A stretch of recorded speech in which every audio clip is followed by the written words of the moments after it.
Few things I want you to keep in mind while listening to my stories. Don't expect me to cover all the wicked practices of that individual. Often they write down just one experience at a time, and that is what I share to you guys. Another crucial point I want you to also understand is not everybody that I tell their story actually ended up giving their life to Christ.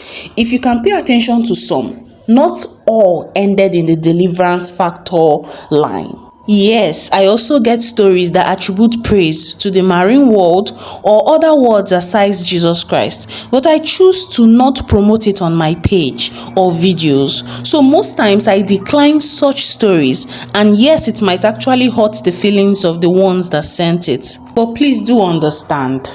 Now the last point, and I will keep sounding it because my extended families also listen to my videos. I tell my stories from the angle of self so as to give you a better view and image of what happened.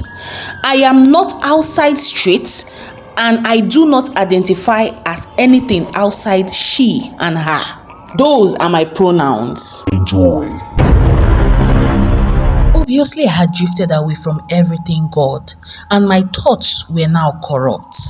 Yes, anytime we hear the word corrupt, we often take our minds to just the immoral aspect or sexual desires.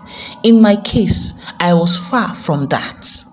There were so many things I did when I gave my life fully over to the enemy, all in the name of revenge. But in this particular story, I will only cover what I did to the man who left me out in the cold, all in the name of deceit.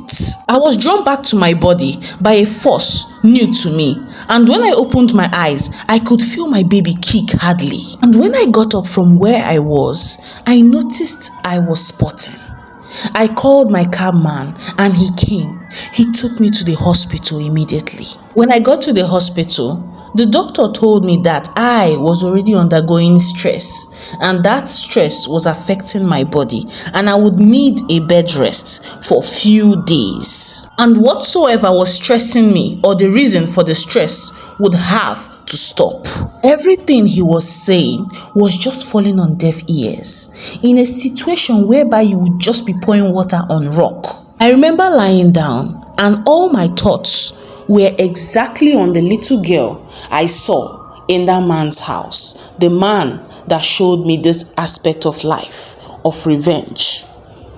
I kept wishing my child was in that situation of love and care. And I cursed myself for keeping my virginity that long. While laying there, I projected myself into the compound. I noticed that he wasn't yet back from work. And when I got into the parlor, I saw the two neatly kept plates on the dining as though his wife was dishing food for the children.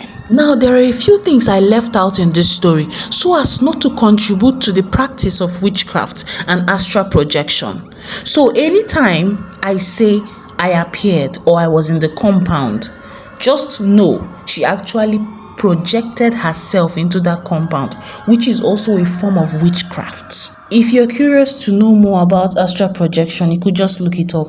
I really do not want to go into that in any of my stories. While in the parlor, I watched as his wife walked in with her Teletubby themed homeware. Then she called out to both children in the room.